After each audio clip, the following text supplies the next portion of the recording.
Bismillahirrahmanirrahim. Qala mu'allif rahimahullah ta'ala. Sebab-sebab yang mewajibkan mandi wajib. Bermakna mandi tu mandi wajib.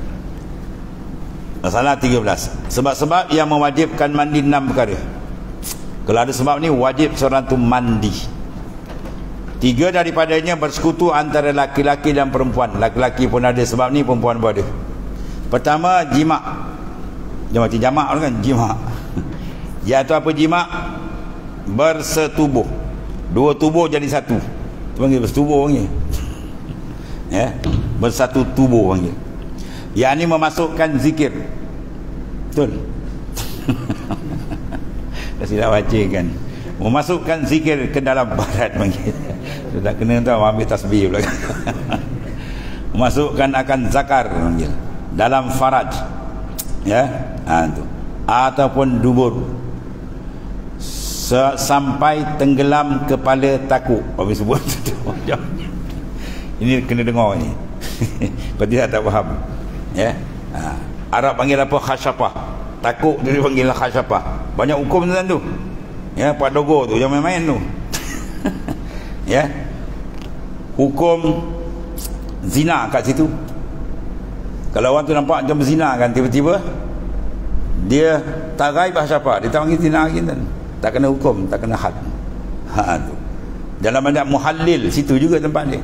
Seorang talak 3.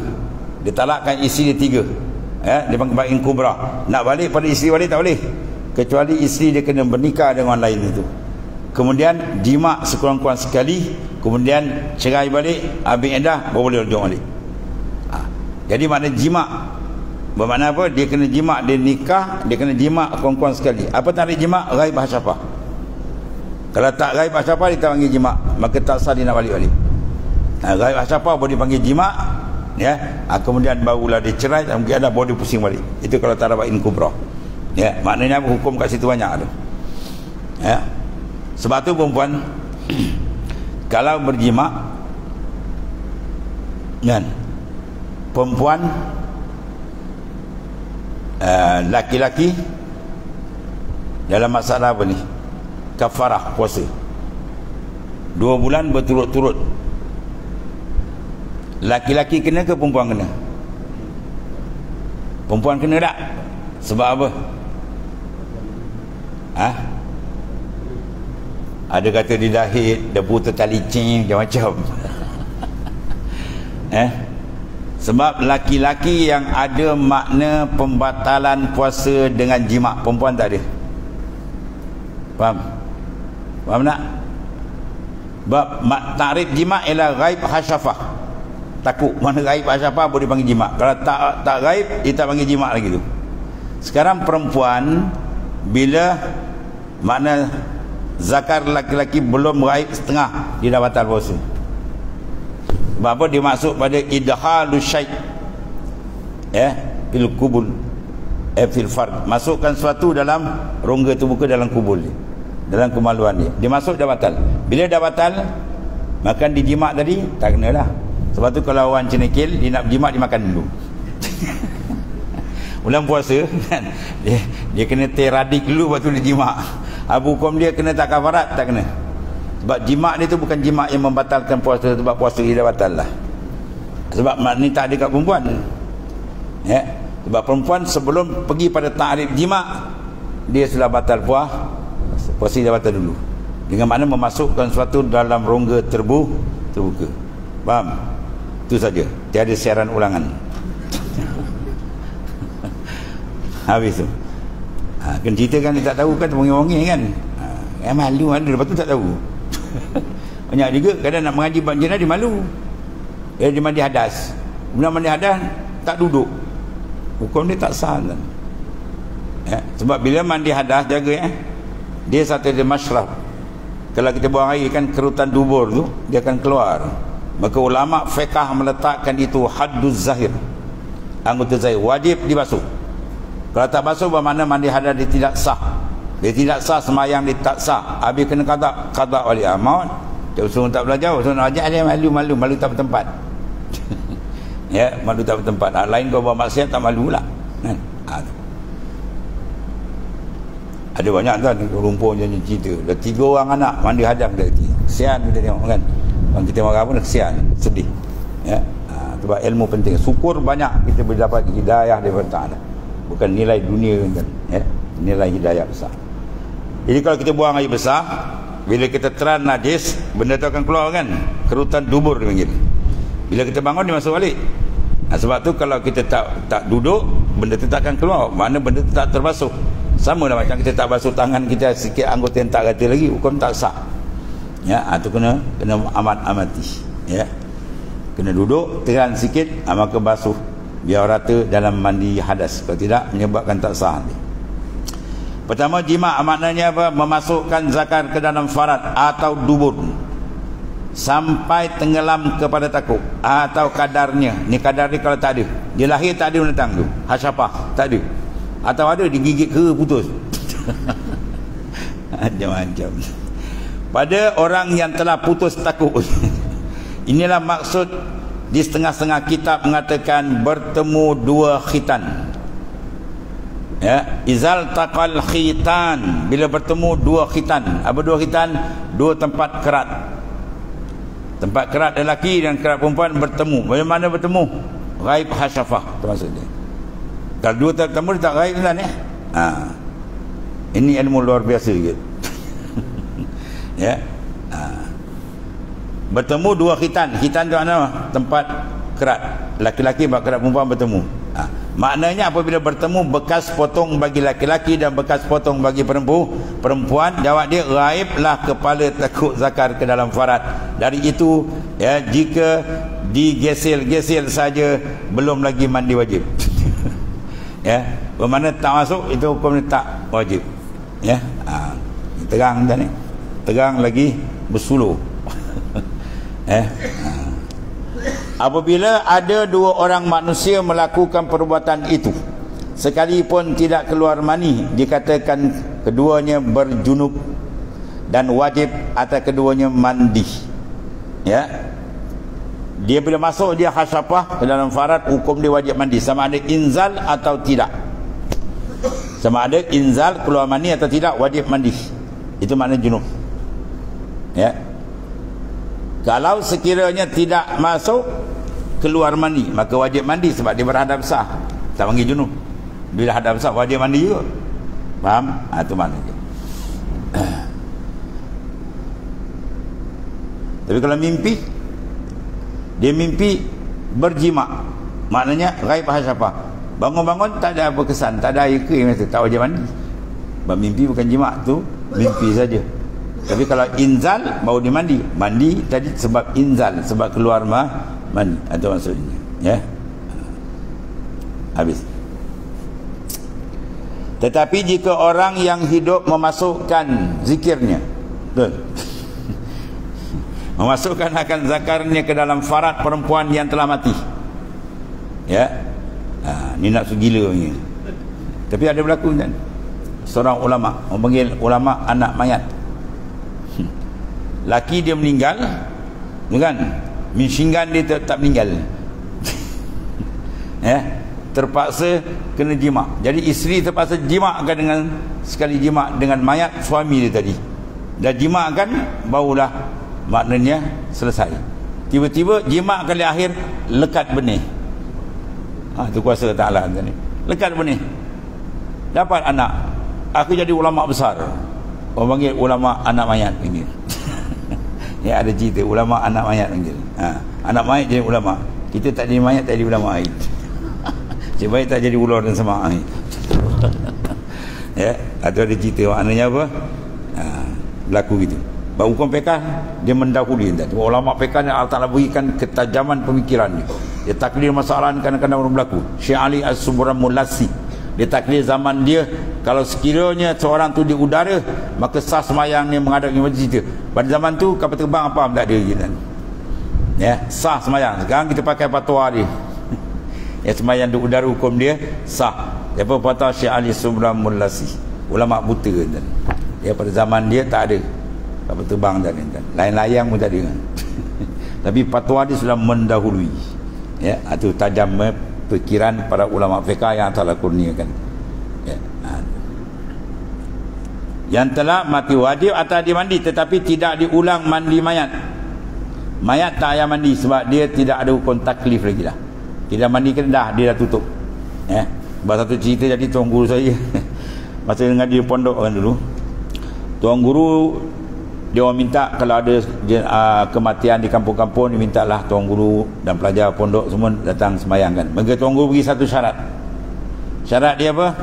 Syarat dia jangan membuang masa budak-budak, sebab budak ni nak belajar. Syarat dia kena ajar betul-betul. Tok guru datang dia maknanya dah siap semua. Angkat takbir dah terjalan balik. Macam tu. Maknanya mayat dah agak nak siap, call tok guru datang. Tok guru datang maknanya jenazah dah di depan. Dia tak banyak begitu nak mandi nak apa itu kan. Kalau baca kitab dah habis 2 kitab lah. Jadi syarat tu biasa benda. Satu keadaan berlaku tok guru sampai, minta mak tunggu mayat belum siap. Bu nak mandi balik, nak kapan balik. Tok kata pasal apa? Pasal ni tadi ada isteri dia pergi cium dia, dah batal sembahyang. Mana mazhab kau pakai? Yang batal yang hidup, yang mati mana ada batal? Macam tu pula engkau ni betul lah, jahil kau menyiksa orang. Tak batal orang dah buka kapan balik, nak ambil sembahyang balik, balut balik. Banyak kerja. Lama tunggu lama rupanya. Jadi kes. Padahal tak ada apa. Yang dah mati sudahlah. Yang batal orang yang hidup. Yang hidup yang ada hukum taklif. Orang mati tak ada hukum taklif syar'i lagi.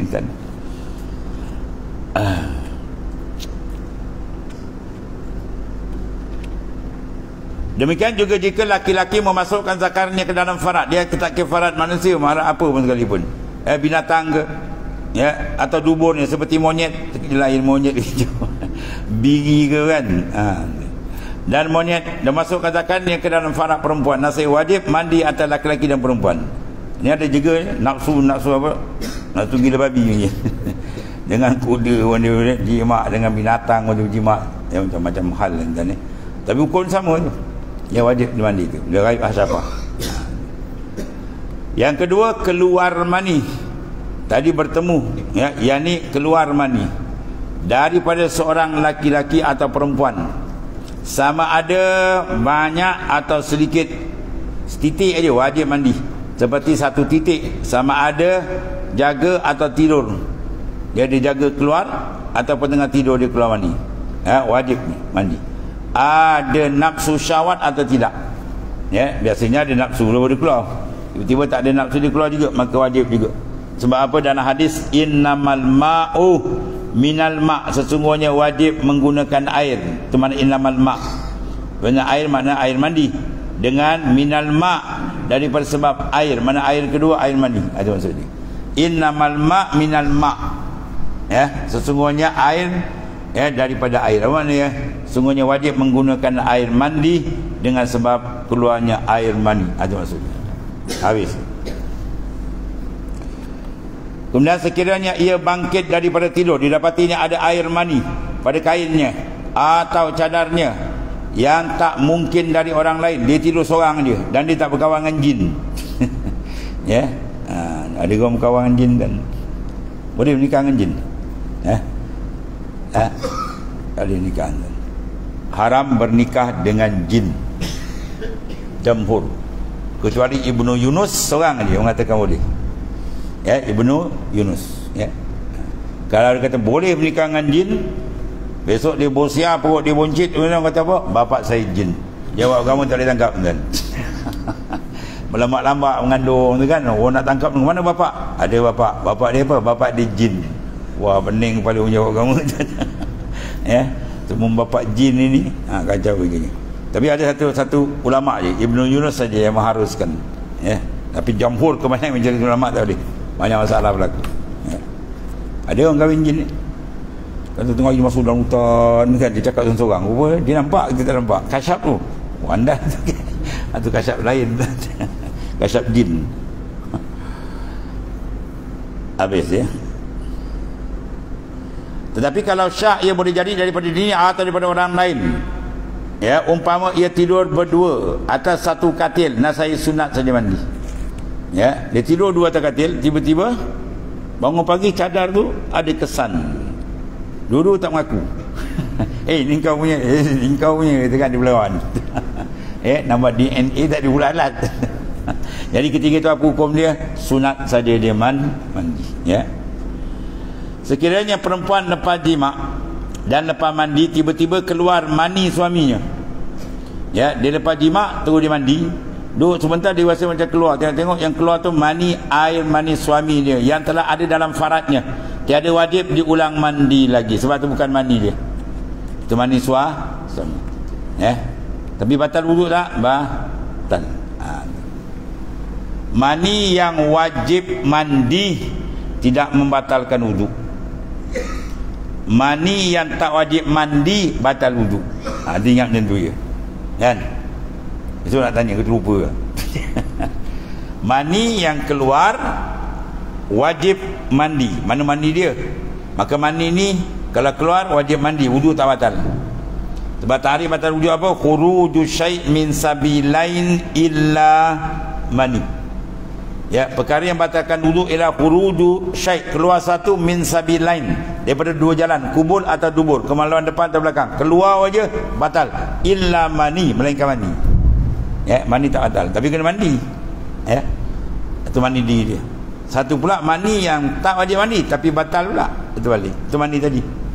Ya, mani suami dia yang ada dalam faradnya, kemudian dah siap mandi keluar balik, makna batal wuduk sebab takrif dia keluar satu daripada dubur dan dubur. Tapi bukan mandi dia, awak kata wajib mandi. Tak wajib mandi tapi wajib wuduk. Ada beza ni.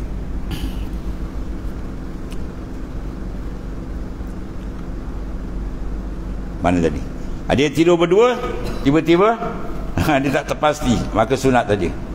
Sekiranya perempuan lepas jima' dia habis, dalam mandi tiba-tiba keluar mani dan tiada dalam faradnya, tiada wajib dia mandi, tak wajib diulang mandi, semua dia ambil wuduk dia. Yang ketiga sebab mandi apa? Mati. Seorang mati, yakni apabila berlaku kematian seorang wajiblah dimandikan, kecuali orang itu mati syahid, tiadalah wajib dimandikan mayat dia, bahkan haram hukum dia.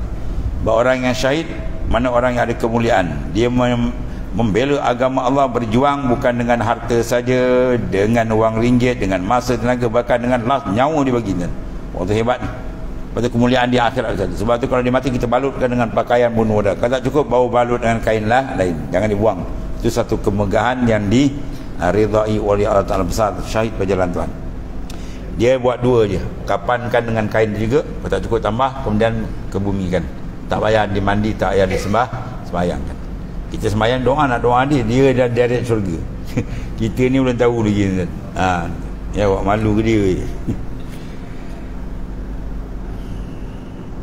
Kemudian ada lagi 3 sebab yang mewajibkan mandi khas bagi perempuan sahaja, laki-laki tak ada. Ya. Hatan dekat kiamat pun tak ada ni. Pokok dia kata tanda kiamat ke. Apa dia? Pertama, darah haid. Daripada perempuan, laki tak ada haid. Ya, yang sampai umurnya 9 tahun. Bermakna kalau 8 tahun itu bukan lagi. 9 tahun ke atas itu darah haid. Sekurang-kurang darah haid berapa hari? Sehari semalam. Ya, banyak-banyak 15 hari, 15 malam. Itu sempadan haid. Rupanya dalam bab dia ada bab istihadah lah, ada darah mutahayyirah lah, ada perempuan nasiah, ya, ada perempuan yang maknanya apa? Datang darah ni banyak peringkat dia. Perbahasan akan datang dia. Yang ni khas untuk perempuan saja. Yang kelima, keluar darah nifas. Apa darah nifas? Darah yang keluar mengiringi beranak. Kerana darah itu kumpulan daripada darah haid juga. Damun talil wiladah, darah yang mengiringi beranak. Mana bila anak tu keluar habis, pum, yang mengiringi tu. Bermakna kalau belum keluar habis yang darah tu, dia kena ada hukum ni dan sebelum dia beranak ada darah. Maka darah tu adakah berhubung darah dengan sebelumnya? Kalau ada berhubung 2 hari 3 hari, maka hukum dia darah tu haid. Bermakna ketika itu kau tak semayang pun tak apa. Tapi kalau darah tu tak ada bersih, tiba nak beranak tu baru 2 jam dia keluar darah, darah tu bukan tak sampai darah haid, maka hukum dia kalau dia langgar waktu kan dia kena semayang. Kalau tak semayang kena qada. Banyak tuan ni, sebab ni benda berkait dengan semayang, kena faham betul tu. Atau mana dia panggil darah ni pas. Darah yang keluar mengiringi. Habis anak keluar dia menyusul. Itu darah nifas. Ada yang tak ada pun dia kan. Kering. Yang keenam, beranak. Diri beranak tu sendiri tu. Wiladah. Jika keluar anak itu keadaannya basah.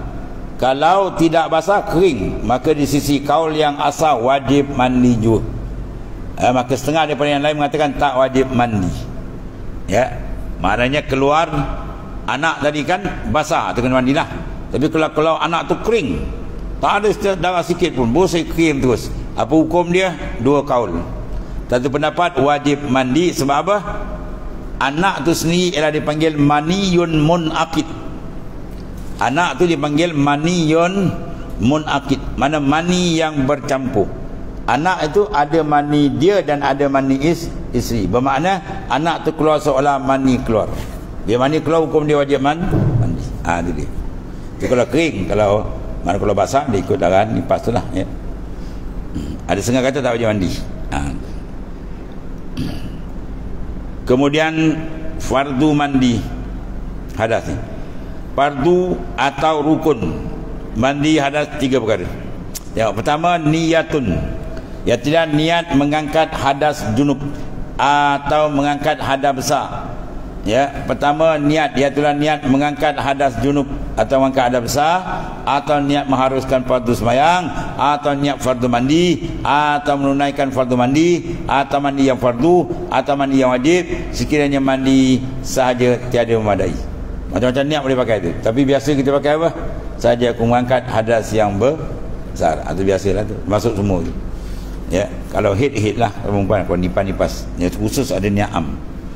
Di perempuan yang head dan yang nifas, hendaklah niat mengangkat hadas head atau nifas.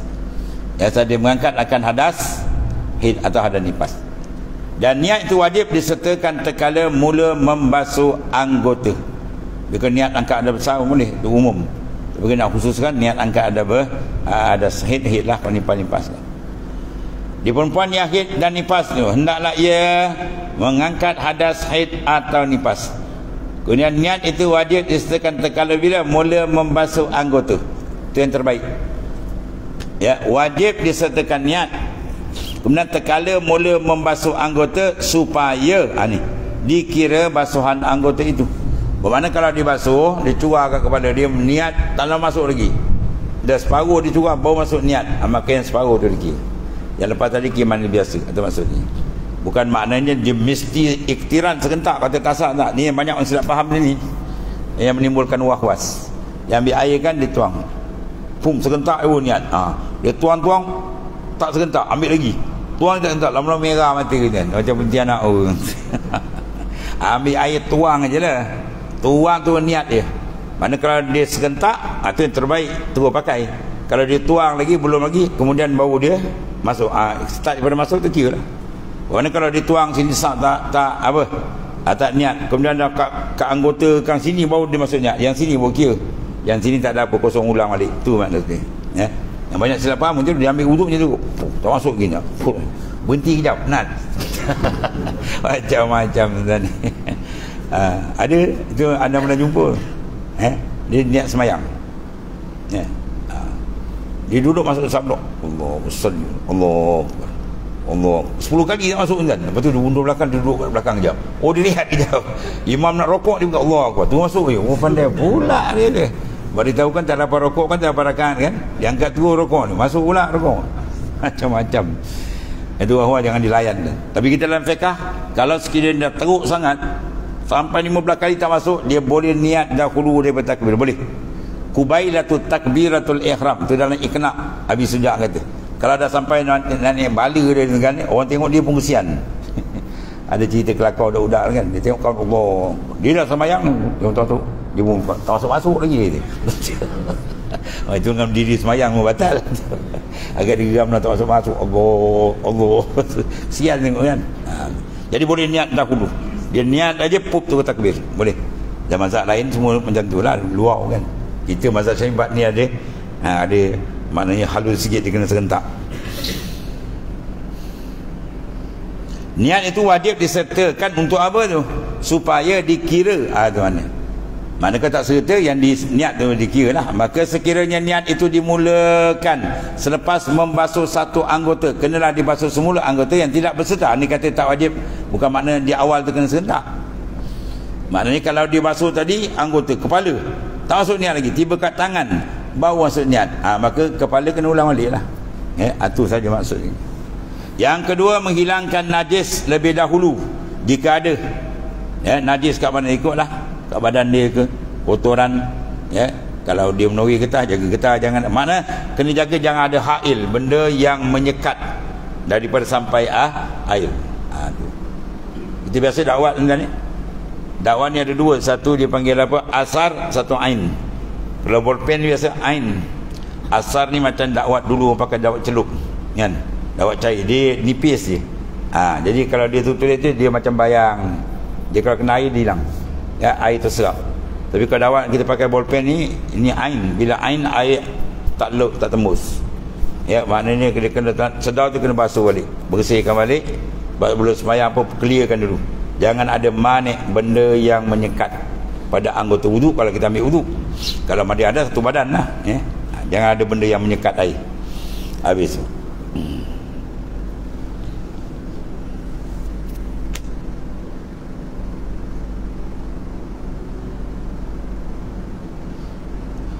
Kemudian begitu diutarakan oleh Imam Rafi'i. Menurut pendapat ini, sebelum mandi kenalah basuh najis lebih dahulu, kemudian baru basuh untuk mandi. Kena 2 kali basuh, tidak cukup dengan sekali basuh. Tetapi pendapat Imam Nawawi, tidak wajib basuh 2 kali, cukup dengan sekali basuh untuk najis dan mandi. Pendapat Imam Nawawi kuat dan sesuai. Mana kita basuh mandi hadas tu kan najis ada, tolak sekali, boleh. Tapi setengah mengatakan najis dimasuk Imam Nawawi, setengah pendapat kata dan najis hukmi, bukan najis aini. Najis hukmi maknanya dia tidur tadi, dia rasa kaki dia kena kencing anak dia panas, dia tak bangun. Bermakna bangun pagi, hukum adalah najis pada hukum walaupun tak nampak. Maka najis macam ni boleh, kalau curah sekali basuh dia jalan sekali. Tapi kalau najis bertepik ada najis tu kena basuh dulu. Itu setengah pendapat. Jadi yang cuma lebih baik kita basuh dulu lah. Kemudian perselisihan faham antara dua pendapat ini, ada ikhtilaf ni tentang masalah najis hukmi. Tu dia tarjih kat sini. Kalau dia tak tarjih kan kita ingat najis aini pun sama tak? Najis aini confirm tak ada khilaf kena basuh sebab dia ain nampak. Adapun najis tak nampak macam kencing dah kering, ada kencing muda tu. Maka kita angkat dah besar, kita lalu sekali tu dia jalan sekali dua. Itu maksudnya. Yang tiada ainnya. Atau ada ain dan boleh hilang segala sifatnya dengan sekali basuh. Itu jiwa dia hilang tu tak apa. Tapi kena gosok tak hilang, tu kena gosok betul lah. Adapun jika ada ain dia bertepik dan tidak boleh hilang sifat-sifatnya, tiadalah khilaf lagi melainkan wajib dibasuh dahulu hingga hilang segala sifat dia, barulah dia mandi. Yang ketiga, meratakan air pada kulit rambut dan bulu-bulu seluruh badan, tak kira apa nama bulu, kena rata. Tiada beza antara yang jarang dan yang lebat, semuanya dikendaki sampaikan air dah rata luar dan dalam, semua. Batu janggut kalau dalam bab wuduk dia ada tafsir. Kalau janggut tebal macam Afghanistan ni, kita duduk majlis bercakap, majlis takhatub, berdepan ni tak nampak kulit tebal, maka hukum dia pada ambil wuduk memada kita basuh bahagian luar saja. Dalam sunat terselat, tapi memada wajib tak boleh. Tebal tak tebal pun mesti sampai ke kulit, dan sampai ke kulit. Selai kalau tak dibasuh tak sah mandi. Berat nampak kan? Tapi ringan kat mana? Segi keyakinan. Yakin dia memada dengan zan. Kita mandi tu mana hati kita zan, berat sangka dah rata, cukup tu. Kalau nak betul-betul rata kena terjun dalam kolam tu. Pum menyelam atau confirm rata tu. Habis. Itu pekah Mana lagi ni? Rambut yang ditocang ninja. Atau yang disanggul. Dia buat sanggul. Jika tidak sampai air ke dalamnya, jawab dia apa? Wajib dirombak akan tocang dan sanggul. Dia kena buka habis tocang dan sanggul. Kena rata habis lah. Bab mandi ada ni memang dia nak habis berat.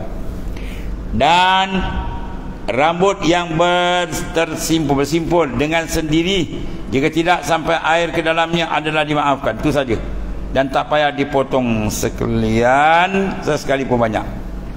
Mana bulu kaki dia biasa berlaku ni, ya, bulu kaki dia tersimpul, duduk tersimpul keting gitu. Wajib kita buka kan, elok buka, tapi tak buka pun tak apa, ya. Kalau yang buat sendiri dia buat sendiri tu cang dia jalin kan, sanggup dipotong kawan tu, maka tu kena buka. Kalau bulu macam bulu kaki dia, kadang-kadang dia duduk, dia tersimpul, dia bulung, tu buka lagi baik, kata buka pun tak apa, habis. Kemudian bulu-bulu yang di dalam hidung tidak wajib dibasuh, ya. Kan dia tak mengajikan bulu hidung dia basuh, dia ambil air pahit semua dalam, sengal lah hidung ya, tak wajib basuh kerana termasuk dalam jumlah batin, sebab dikira di dalam, di batin. Tengok tuan-tuan, tak sama. Batin dalam mandi wajib lain, batin dalam buat puasa lain,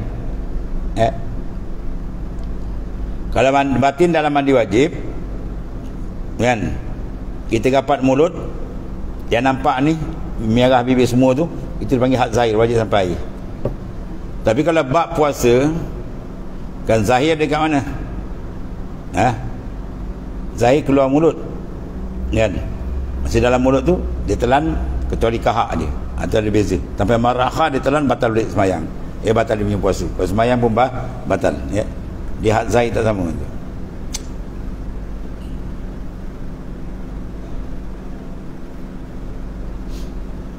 Kalau kahak dia had zahir mana? Makhraj kha, entah titik, dia keluar sini baru zahir, kalau buat mandi zahir kat luar, bukan kat dalam. Kalau mandi kita zahir dalam, kena ambil air semua ada beza-beza. Kemudian bulu dalam hidung tidak wajib dibasuh kerana termasuk dalam jumlah batin, tetapi kalau kena najis wajib basuh, kerana masalah najis lebih berat daripada junub. Demikian juga wajib diratakan air di celah-celah kuku. Ya, kuku dipanjang macam pontianak sebab tu sunat kita seminggu kat kuku. Sekiranya ada tanda di celah-celahnya seperti daki dan lain-lain, hendaklah dibuangkan kemudian dibasuh. Ya, tak kira lepas main nanti tengok hitam kuku dia tuan. Dapat pula dia kena pomen kan, lagi banyak kan, kadang-kadang minyak hitam tu lekat-lekat, atau kena pastikanlah jangan ada benda yang menyekat, tu maksud dia. Di celah-celah kuku dia, ya, seperti daki, senang kita lekat dia bersihkan, dan lain, naklah dibuangkan kemudian dibasuh. Jika tidak dibuang, nasai belum mencukupi hukum mandi sehingga dibuang dan dibasuh di bawahnya. Mana kalau mana memang tak yakin kata, dia kena buang, dibersihkan.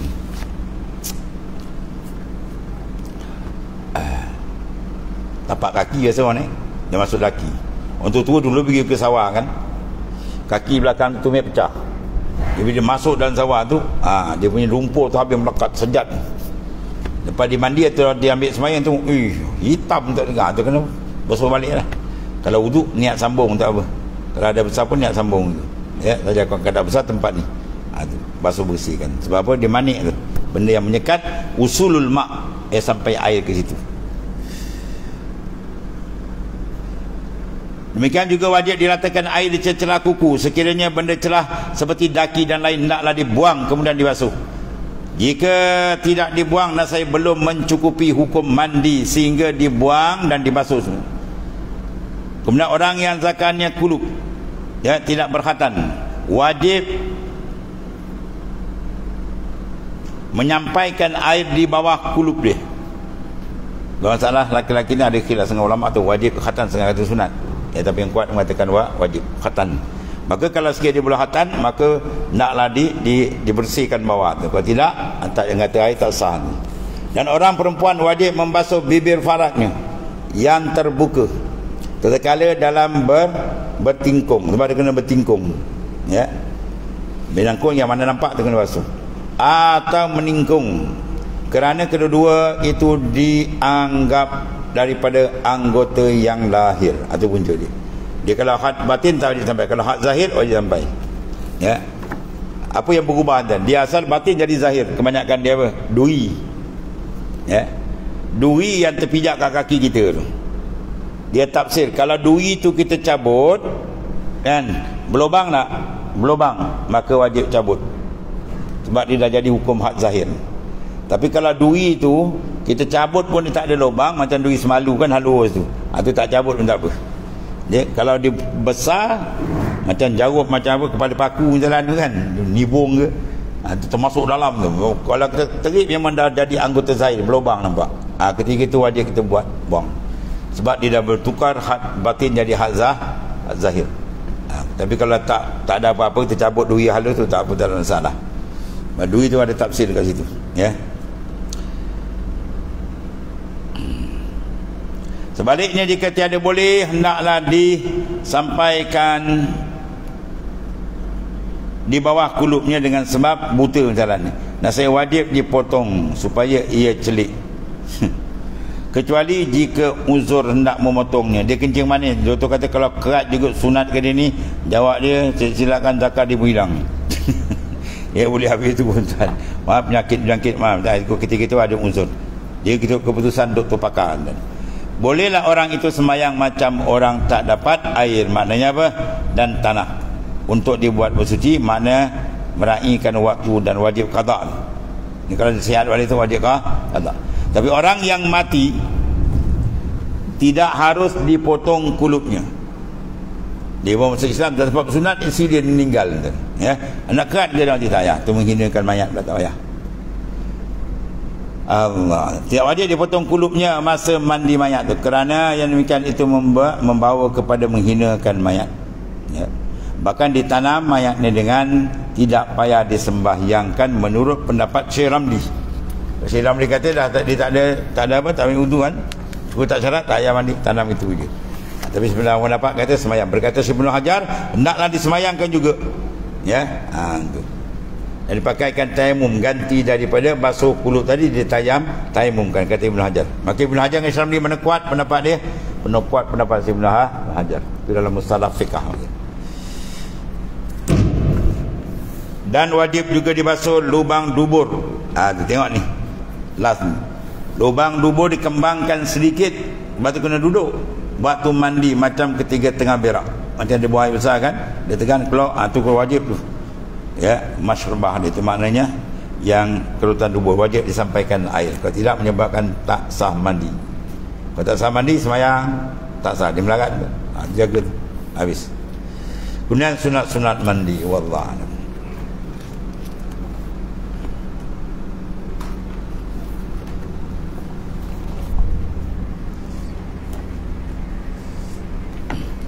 Lihat ni.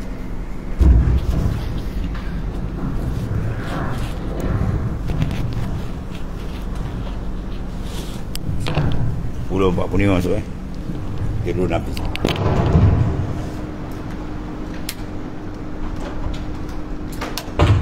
Allah.